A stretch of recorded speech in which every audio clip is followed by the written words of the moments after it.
Palawan. Gusto ko rin magbakasyon minsan, pero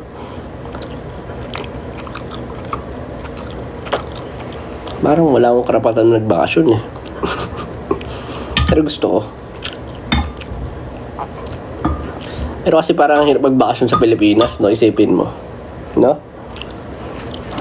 Bakasyon ka.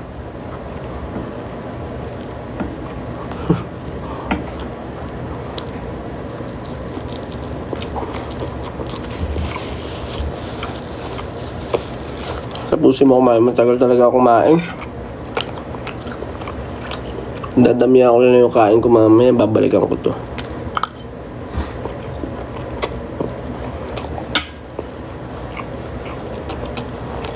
Kuya, suggest ka ng P-pop song na may dance break. Ha? O suggest gumawa? What do you mean? Suggest? Dam. Dance break naman ang dam ah.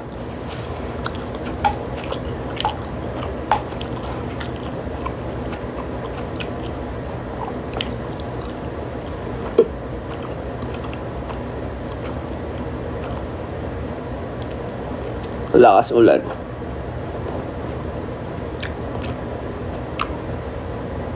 Meme.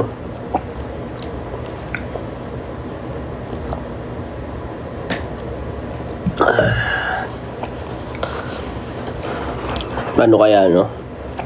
Bago na ako ng career. Mag ano na lang ako. Manager na lang ako ng SB.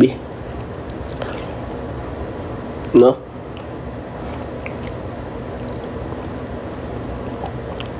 Sila na lang yung pasasayawin ko, yung mga ano.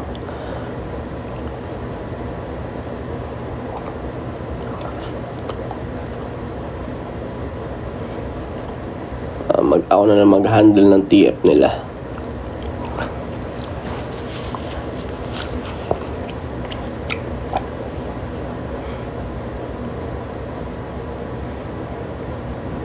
At least pagka kailangan mag-perform nito guys, ano muna kayo muna kasi na ako magtrabaho sa office, gano'n na lang, di ba? Hindi na ako pupunta sa ibang lagi lugar. Papautos ko na lang.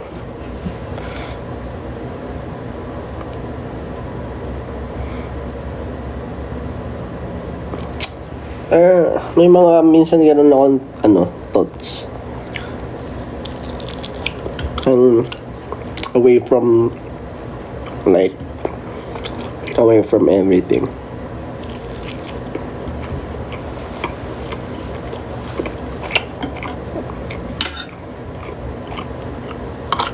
Mahirap din eh.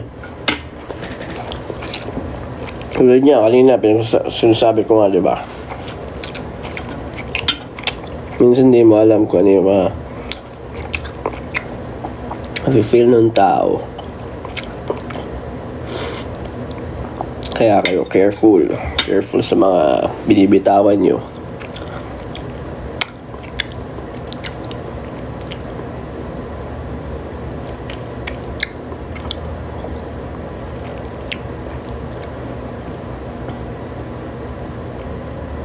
You can never get away from us.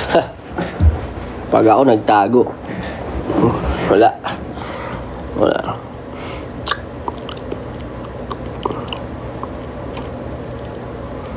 Bigla na lang mawala. Bye-bye.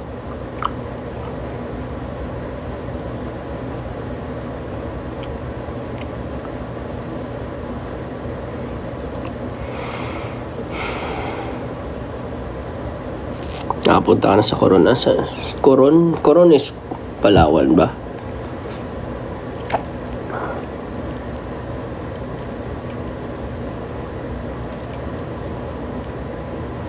Ando na lang sa Coron.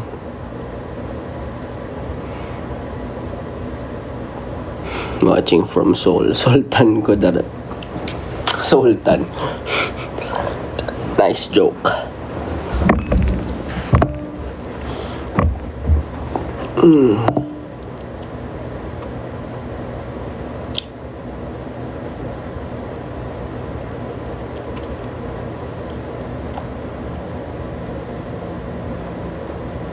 What if umulan bukas sa festival? Hindi party tayo lahat. Sana wag, kasi kawawa naman yung mga manonood, di ba? What if naka-OOTD ka tapos bilang umuulan?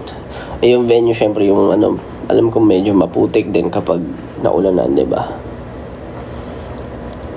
Pero syempre the show must go on.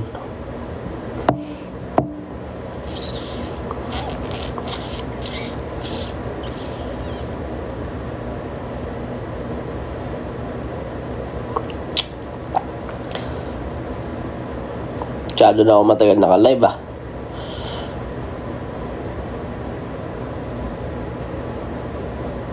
Sino kasama mo? Mumu. Wala akong kasama. Mag-isa lang ako. Tattoo reveal. Hindi pa nga tapos eh.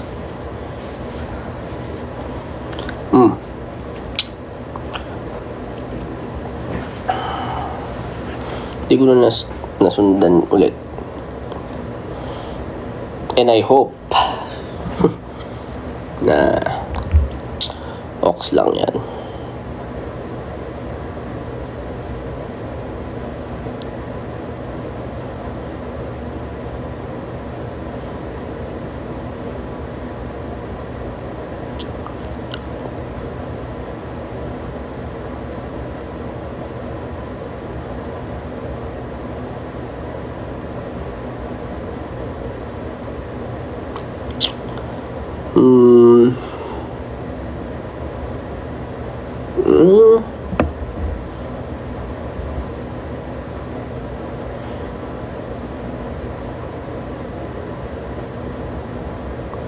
Kailan homecoming?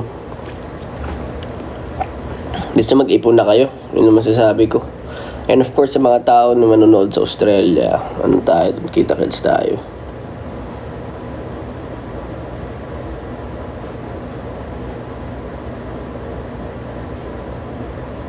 Movie reco from Netflix. Hindi kasi lahat safe panoorin, or I mean, may mga trigger warning. Mahilig kasi ako sa psychological thriller and crimes, ganun. Hindi ako mahilig sa romance masyado.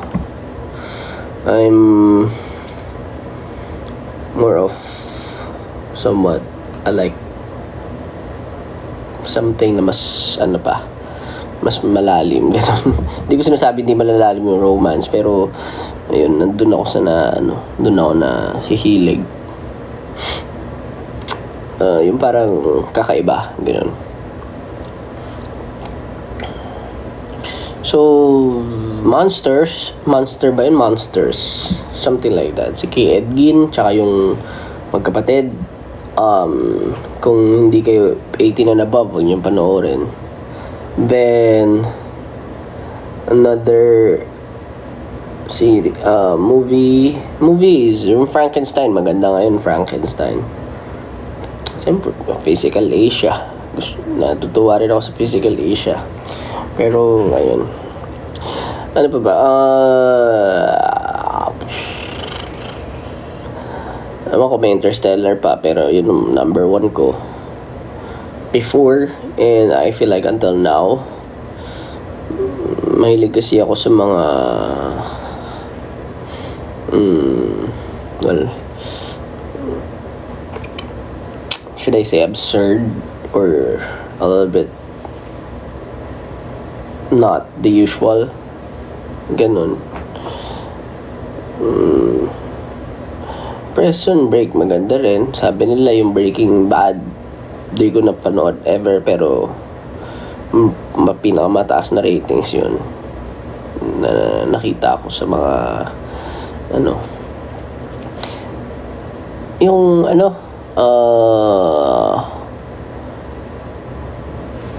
yung na-stuck sila sa sa mountain, nakalimutan ko. Yung ice, yellow.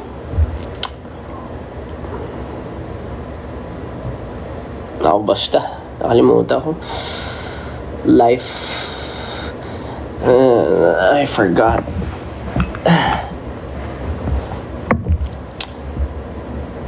Pero hindi siya series, movie yun. Stranger Things, sige, panoorin ko yan. Favorite color right now, my favorite color will always be red. From bata ako hanggang sa tumanda ako, I feel like di pa siya nagbabago, but I have like my stuff na hilig ko is black and white.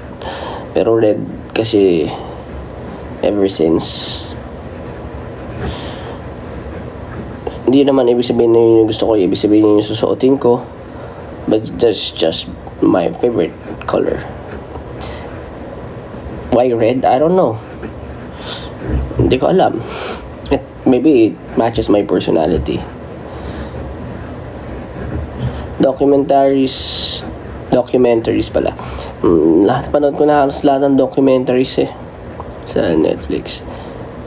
Pag nasa flight, ayun, Society of the Snow. Tama, Society of the Snow, panoorin nyo. Game of Thrones, panoorin ko rin yan. Don't worry.